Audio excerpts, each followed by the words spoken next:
Bienvenidos a su podcast literario Recomiéndame un libro, con la participación de los alumnos de Bachillerato en Especialidades URCE.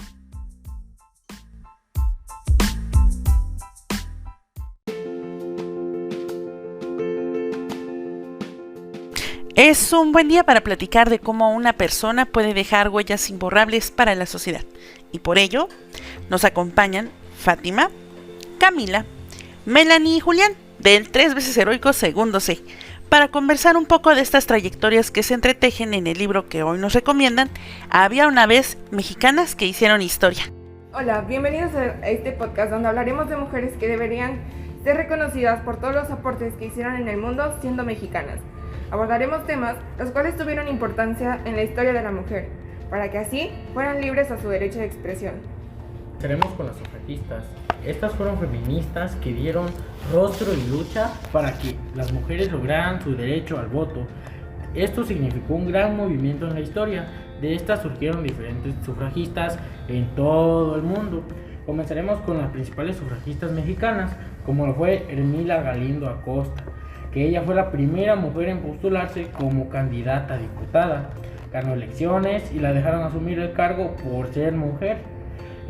Algunos la consideran la primera diplomática de nuestro país, y la verdad es que sí lo es.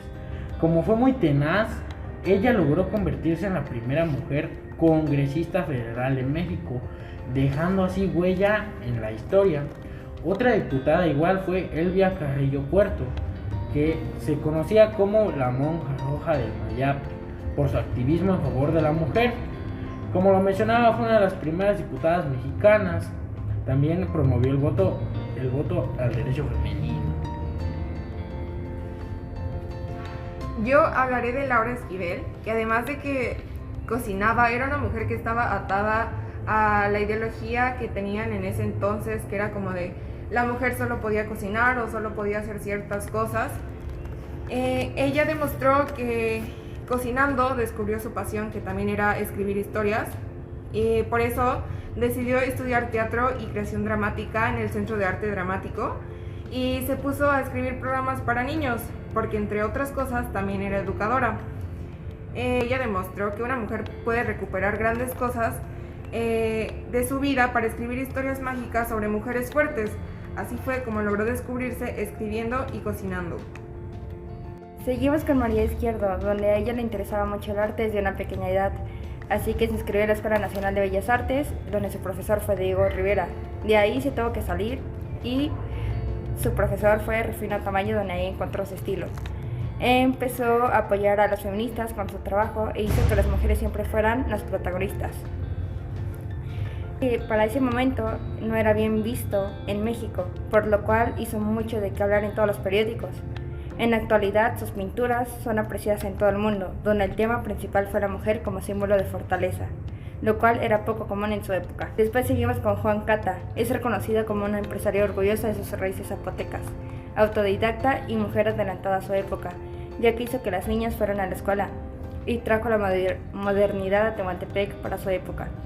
Algo importante a resaltar es que era una gran amiga de Porfirio Díaz, así que mutuamente se estuvieron ayudando.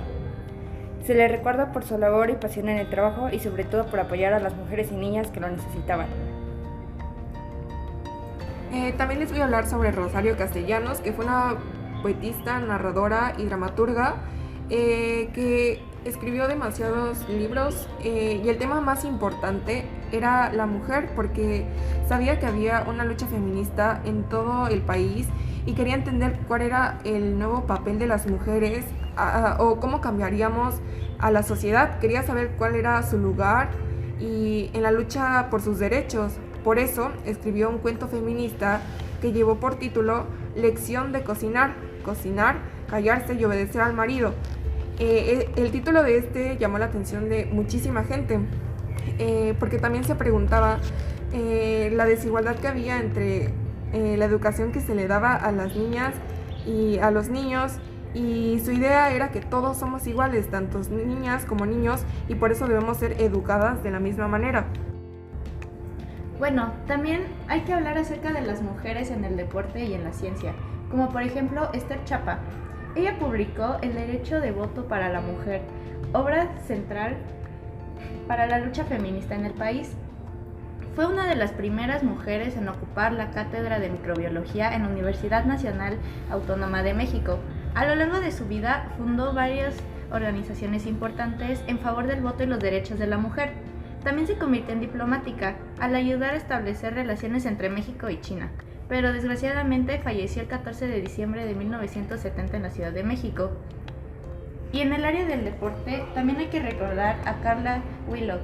Es la primera mujer en Hispanoamérica en escalar las 7 montañas más altas del mundo. Su gran pasión por el alpinismo la ha llevado a dar conferencias en muchos países. En ellas narra sus experiencias personales. También habla de maternidad, de liderazgo, de la mujer en México y de la educación. Carla ha sido nominada al Premio Nacional del Deporte en 2 ocasiones y en 2005 estableció la Fundación Carla Willock, cuyo objetivo es integrar a los jóvenes a la naturaleza y enseñarles a ser líderes. Una de sus frases favoritas y célebres es: si quieres hacer un bien a un niño para siempre, edúcalo. Si lo quieres educar, rétalo. Si lo quieres retar, condúcelo intencionalmente hacia la aventura. Pues me parece muy interesante, la verdad, la manera en que el sufragismo se dio en México.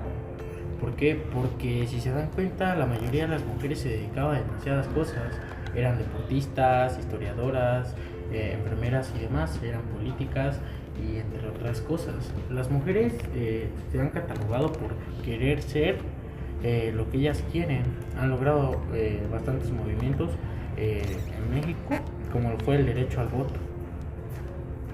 También se me hace muy interesante el saber que muchas más mujeres de estas que acabamos de mencionar hicieron cosas muy importantes, solo que pues a lo largo de la historia no se les ha dado el reconocimiento que merecen, o simplemente por la antigua cultura mexicana, que era que una mujer no podía hacer lo mismo que un hombre, o una mujer era mucho menos que un hombre. En la cultura, en decir, solo sabe cocinar, solo puede planchar, solo puede lavar, o solo sirve para labores del hogar. Pero no, muchas mujeres hicieron demasiadas cosas, y no solo en México, sino que todo el mundo. Solo que varios hombres lo único que han hecho es robarle la atención o robarle el crédito, y esto ha hecho que desaparezcan sus nombres de la historia. Sin embargo, en este podcast lo queremos resaltar, y no solo son estas mujeres, sino que muchas más que gracias a la comunicación que se les ha dado, a la evolución de los medios de comunicación, se han dado a conocer, como Sor Juana Inés de la Cruz, como María Félix, entre muchas otras mujeres que hicieron historia. Y siguiendo sobre la teoría feminista, siento que esto es algo muy importante. ¿Por qué? Porque hoy en día las mujeres somos a veces muy subestimadas. Por lo que creo que es importante reconocer a una mujer que en países desde orígenes de la humanidad y en casi todos los rincones del mundo, y también en México, la desigualdad frente al género masculino, la marginación y discriminación en todos los ámbitos de su vida. Creo que las mujeres continuamos luchando para vernos reflejadas. Para esto es el podcast, para que vean que las mujeres podemos ser mucho, podemos hacer grandes cosas, podemos llegar a inventar muchísimas cosas, porque claro, no terminamos de hablar, porque hay infinidad de mujeres de las que podríamos hablar. También hablando sobre que desde la antigüedad hay mujeres que han hecho grandes inventos, pero también se les subestima. Los hombres les quitan como ese poder de imaginar y de que ellas sean seguras de sí mismas y de lo que pueden llegar a ser. Bueno, así es como concluimos este podcast. Nos vemos en otro Shot informativo.